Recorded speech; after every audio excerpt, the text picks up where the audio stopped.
participated in the killing of Data Haidara? bokk nga ci rey bi ñu rey Data Haidara. waaw bokk naa ci. Yes, I participated. You fired your weapon. soxi nga sa bal. yes I fired. What do you now have to say to the family of Mr. Data Haidara? léegi lan nga bugg a wax nag ñi nga xam ne ñoo di njabooti Data Haidara. su fekkoon ne tey mënoon naa am chance ma taxaw si kanami njabootam. If at all it were possible for me to stand today in front of the family of Data Haidara. Amaat na ñu ngi laa déglu. Possibly they are listening. waaw su fekkee ne mënoon naa taxaw ñoom seen kanam. If it is possible for me to stand before them, dinaa jégalu. I will apologize. ma sukka si suma ñaari oom. I will kneel down. nga xam ne li xew yëpp. Because all of the things that happened, nekkul ñun suñ coobare.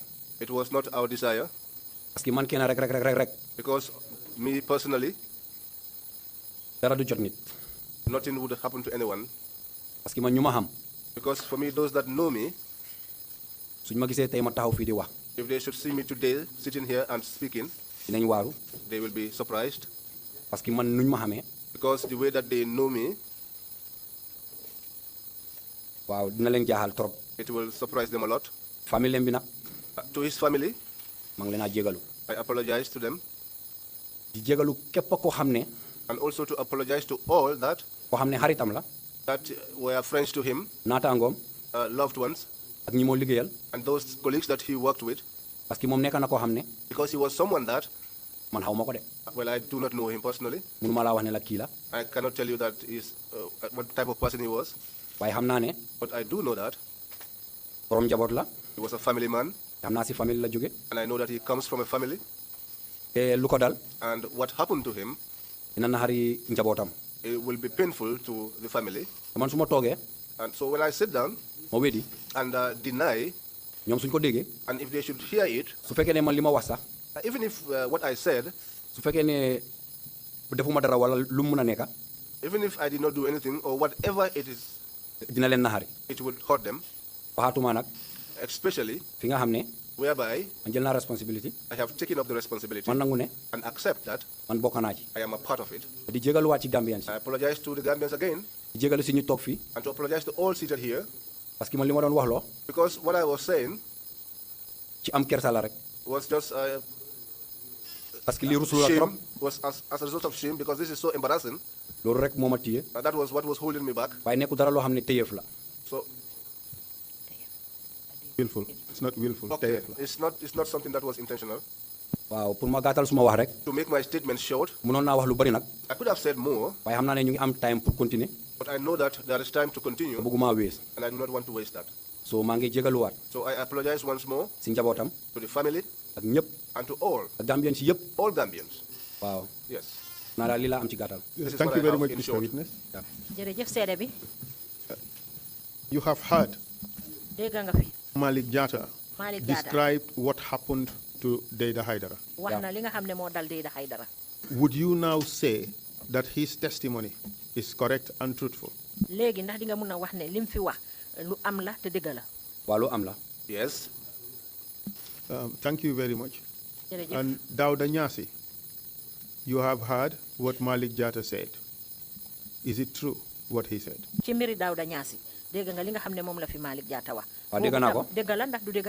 waaw loolu dëgg la. Yes, it's the truth.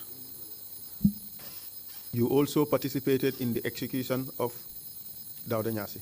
bon bokk ngay tamit ci rey bi ñu rey Dawda Ñaasi. waaw bokk naa ci. Yes, I participated in it. You fired your weapon at him. soxi nga sa fetel ci kawam. waaw. Yes. What do you have to say to the family of Dawda Nyasi? loo am nag pour wax njabooti Dawda Ñaasi. njabooti Dawda Ñaasi.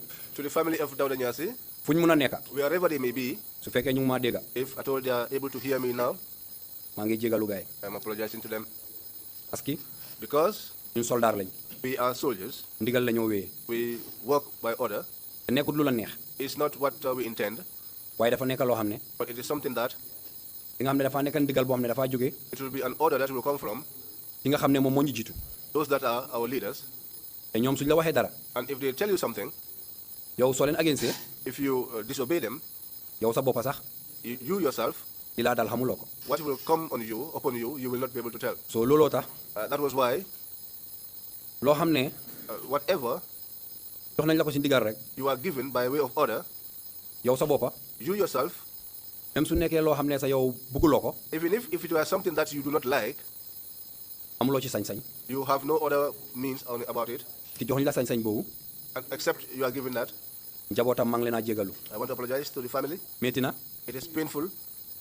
su man kenn rek su ma sañoon On my own, if I was able to, lii du am this was not going to happen. parce que xam naa ne lu mu bon bon Because I know that no matter how difficult, am na keneen ku wéeru ci moom there was someone depending on him, wala am na ñu bëri ñu wéeru ci moom or there were many other people depending on him. soo tey moom su waree dem So if he is to be late today mu ñàkk a bakkanam and lose his life today, famille am nekku ne moom kenn rek la moo affect moom bi gaañu his family, it's not he alone that is going to be affected, waaye dina affect but it will also affect ñëpp ñi nga xam ne ci moom la ñu wéeru all those that are dependent on him. mbooleem koo xam ne nag Everyone that moom sa xarit la is a friend to him, wala sa mbokka or is your relative, wala ku am lépp loo xam ne yaa ngi ko jëflante moom loo xam ne si yow si sa interest la or if someone that is having anything of interest to do with him, maa ngi jégalu de I am apologizing, because man li enewu ma ko suma mbokka sax because I do not wish this to happen to my relative.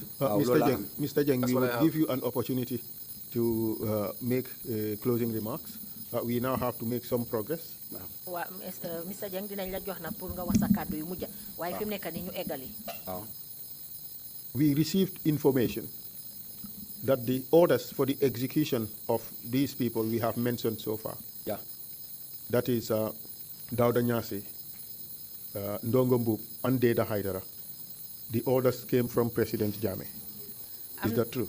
am na xibaar guñ jot ne ndigal yi ñu leen jox pour ngeen rey ki nga xam ne moo di Dawda Ñaasi Ndongo Mbuub ak Deda Haidara ndigal li mu ngi bàyyee ca kaw Yaya Jammeh. te président Yaya Jammeh président la woon. waaw mu ndigal Yes, the order, ndigal comme ñun suñu liggéey like in our work, dafa am lu ñoo wax chain of command that is what is known as chain of command. su ma ko waree firi si olof If I should interpret that in Wolof, moo nekkat jokkalante that is the linkage, nuñ toppalante how they are in order si ku jiitu in terms of who is leading ba si ku mujjee and to the one that is behind. man ñi ma doon liggéeyal nag Those that I worked with, man jamono boobu noonu at that time, li ma xam ci liggéey bi bariwul what I knew about the job was not much. parce que boo seetloo bu ma pass outee Because if you look at it, after I passed out 2001 in 2001, ba bi ma def suma course bi si 2002 until I did my course in 2002, 2003 ak 2004 in 2003 and 2004, rek laa def si State House that was the time that I had at the State House. ay boobu xaw ma foofu dara And during that time, I did not know anything. lu bari li ñoo doxalee xaw ma ko Many of the things that were done there, I did not know. waaye comme li nga ma laaj ni But as far as what you have asked me like this, ma del si waat ci loolu let me return back to that. man I, Malick Jatta moom lance couple la Malik Jatta, was a lance corporal. man ma nekk private soldier I was a private soldier. soo déggee private soldier mooy soldat bu amul benn grade If you hear a private soldier, that is a soldier that has no rank. ba pare mu toppa ci manjang Then he followed Manjang. manjang bi nga xam ne couple la Manjang was a couple. den toppa ci Then following him muy tumbul muy dem si yàlla si tumbul was the late Tumbul, ki nga xam ne someone that you know. rankam suma faatewut His rank, if I do not forget, warrant officer class 2 xam nga ko warrant officer class 1 si jamono yooyu was either a warrant officer class 1, class 2, or warrant officer class 1 at the time. lii moo nekka This was ñun naka lañ toppalante our rankings at the time. te tumbul si boppam And even Tumbul on his own, parce que moom moo féetoo kaw because he was the one who was dealing with the leaders. ci moom lay doore I'll start with him. ñi ci des The others, ñooñu duñ ma mun a yóbbu ci fu maa jublu those ones cannot take me to where I will face. soo léegi tumbul Now Tumbul, moom si state guard la bokka he was a part of the state guards. te tumbul And Tumbul, is part of the state guard command wax naa loolu tumbul si boppam state guard under state house la nekk state house Tumbul was part of the state guards. He was under the state guards. waaw te state guard And the state guards, te under state house la nekk they were under the state house. te ndigal bu war a jóge si state house mu ñëw si tumbul And whatever, if the order comes from the state house and to Tumbul, man mun naa parce que man munu dégguma fu Yaya Jammeh waxee ne moom moo jox tumbul ndigal bi because I have never heard where Yaya Jammeh gave Tumbul a direct order. waaye xam naa ne But I do know that tumbul Tumbul, boo ko am si state house he's coming into the state house. foogu ma ne dina jël moom dina am sañ-sañ I don't think that he will have that authority kati ay soldat to take some soldiers jubal leen ci nit and put them to target them on an individual, fekka moom ci boppam and so that he himself ndigal boobu jógewut ci ki nga xam ne moom moo nekk njiitu réew mi ci jamono boobu did not take that order from the person who was the head of the state at that time, muy Yaya Jammeh and who was Yaya Jammeh. waaw lii In a nut.